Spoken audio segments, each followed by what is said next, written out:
Welcome to the Eye Opener. I'm your host, Michael Lewis. Republicans won big in Virginia with Glenn Youngkin. What does this mean for 2022 and beyond? Senator Joe Manchin has blocked the president's domestic agenda. What will Democrats do now? Dr. Ben Carson advises against vaccinating children 5 to 11 years old. He says it's experimenting with our children's lives. And the Iowa governor signed a bill into law to protect people who lost their jobs due to the vaccine mandate. Okay, my friends, let's take a closer look together. Let's focus on the governor's race first. In Virginia, Republican Glenn Youngkin defeated Democrat incumbent Terry McAuliffe in the governor's race on Tuesday. Youngkin is the first Republican to win a statewide office since 2009. He is expected to win the crucial election by a 3% margin. In the Virginia lieutenant governor's race, Republican lieutenant governor candidate Winsome Sears won the race against Democrat Hala Ayala.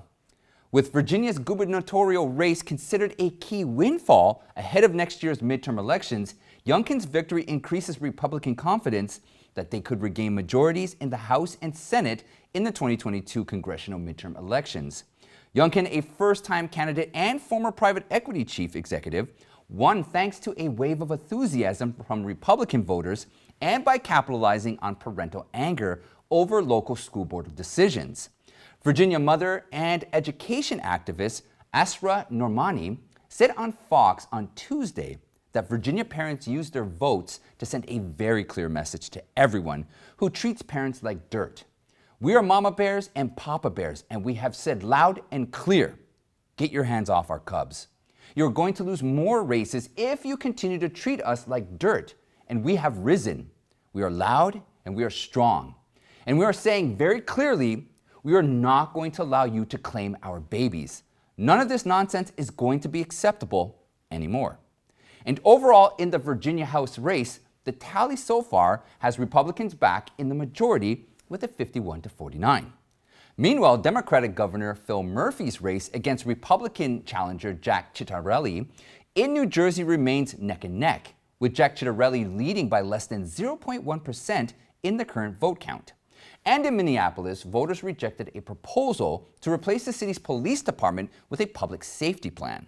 The proposal would have fundamentally restructured the city's police department and replaced it with a new nonviolent public safety agency. This is the site of the Floyd case and a landmark vote of widespread national interest around whether to defund the police. The vote showed that the proposal was far from popular except in Minneapolis communities of color and beyond. Top Democrats, including the mayor and police chief, as well as Governor Tim Walz and Senator Amy Klobuchar, opposed the measure as not the best way to secure the reforms they all want to see. Republican Mike Carey defeated two-term Democratic state representative Allison Russo in a special election to win an open house seat in central Ohio. He will replace veteran Representative Steve Stivers, a centrist Republican who resigned in April. Democrat Chantal Brown defeated Republican Laverne Gore in a special election to win a seat in the U.S. House of Representatives in the Cleveland, Ohio area. Brown's victory was a boost to establishment Democrats who are trying to defend the district. The results of the mayor elections were as follows. Former New York City Police Commissioner, State Assemblyman, and Democrat Eric Adams was elected the mayor of New York over Republican New York candidate Curtis Sliwa. In the Seattle race, former City Council President Democrat Bruce Harrell defeated incumbent Council President Lorena Gonzalez with 65% of the vote. Democrat Michelle Wu won the election in Boston, and in Cincinnati, Democrat Aftab Praval easily defeated former Democrat Representative David Mann. Senator Joe Manchin has just effectively blocked Democrats from passing President Biden's domestic agenda.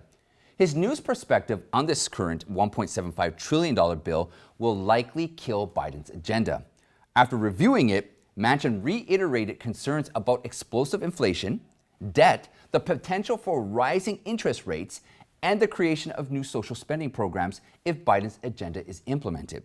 He asked rhetorically, how can I, in good conscience, vote for a bill that proposes massive expansions of social programs when vital programs like Social Security and Medicare face insolvency and benefits could start being reduced as soon as 2026 in Medicare and 2033 in Social Security.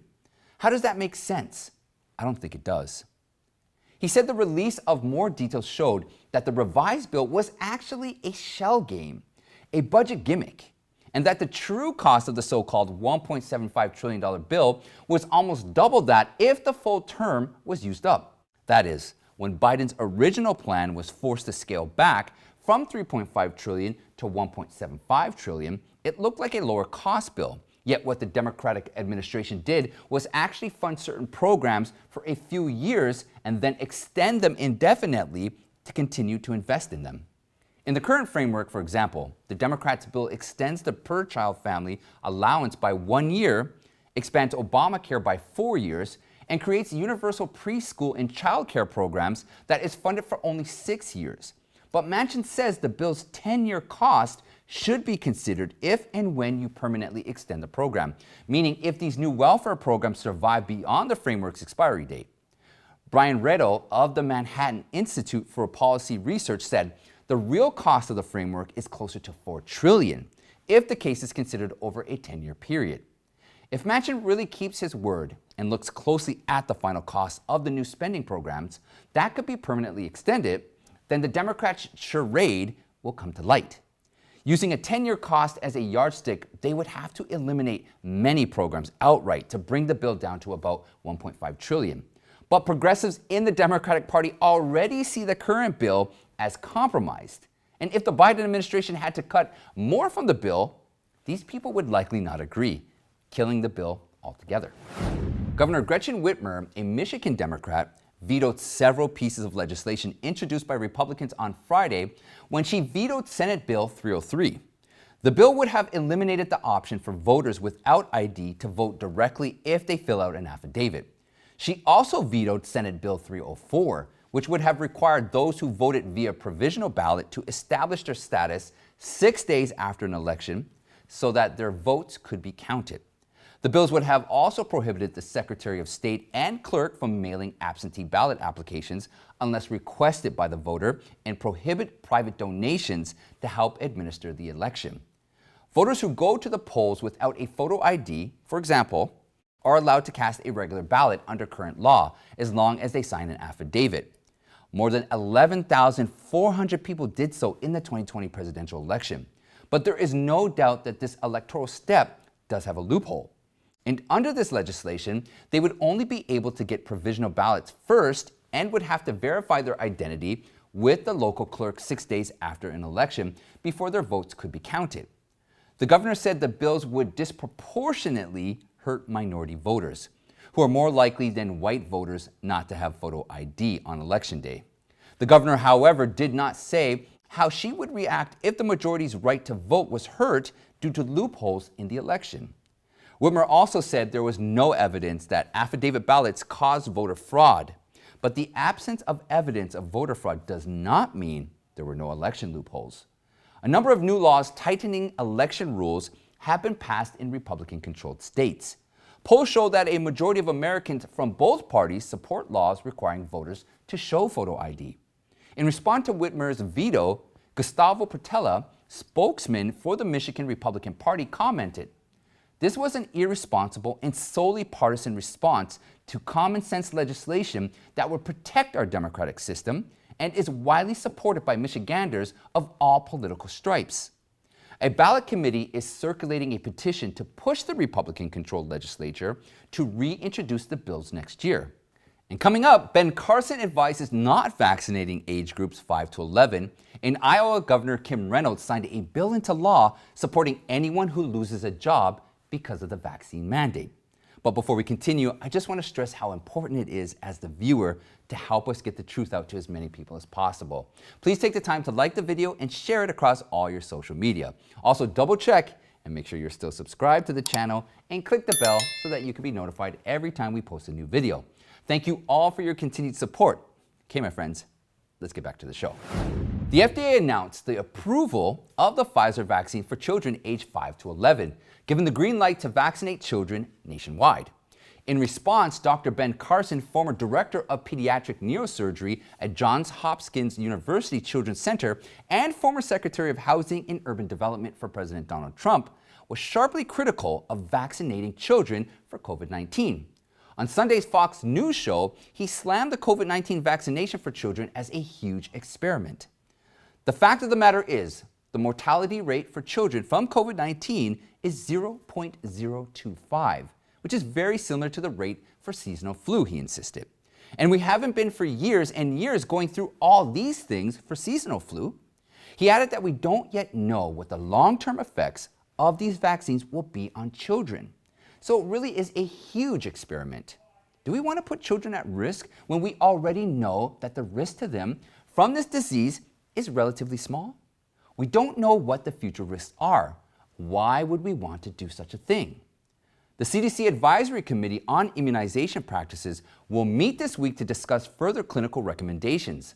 Once it gives the green light for the vaccine, healthcare providers will be allowed to administer it to children. According to Pfizer's guidance, the dose for children in the 5 to 11-year age group is a lower dose of 10 micrograms, while the dose for children 12 years and older is 30 micrograms. The FDA claims that the safety of the vaccine was studied in about 3,100 children aged 5 to 11 years, and no serious side effects were found. A total of 1,444 children were followed for at least 2 months after the second dose. The most common side effects included arm soreness, redness, swelling, fatigue, headache, muscle or joint pain, fever, chills, swollen lymph nodes, nausea, and loss of appetite. The Iowa Legislature has passed a bill that makes residents eligible for unemployment benefits if they lose their job because they refuse the coronavirus vaccination. Governor Reynolds signed the bill into law, making it effective immediately. Under the bill, people who claim medical and religious exemptions will be protected by state law if they are fired for doing so. Reynolds, who opposed the administration's requirement for masks and vaccines, said in a statement, "This legislation also gives employees the assurance that they will still receive unemployment benefits despite being fired for standing up for their beliefs." Reynolds said no one should be forced to choose between making a living and upholding their personal beliefs. Iowa will always stand with Iowans and make sure their freedoms are protected. In a statement after the bill passed, Iowa House Speaker Pat Grassley said he believes a meaningful compromise solution has been found to protect Iowans and Iowa businesses from the extreme government actions of the Biden administration. On Thursday, more than 100 protesters opposed the vaccination requirement rallied at the Capitol to demand that Iowans' right to vaccine choice be protected. The Iowa business community is concerned that the bill puts business owners in conflict between complying with federal directives or state laws, and that the cost of unemployment insurance will increase. Reynolds also said she has joined the lawsuit against Joe Biden's administration, challenging its proposed vaccine mandate. And that's it for today, my friends. Check out the playlist right here for more eye-opening content. You can join me in the Eye Opener Telegram chat room and follow me on Newmaker, Gab, Parler, and Getter. Also, don't forget, please sign up to the email list so that we can stay in touch. I'd like to thank you all and have a good night.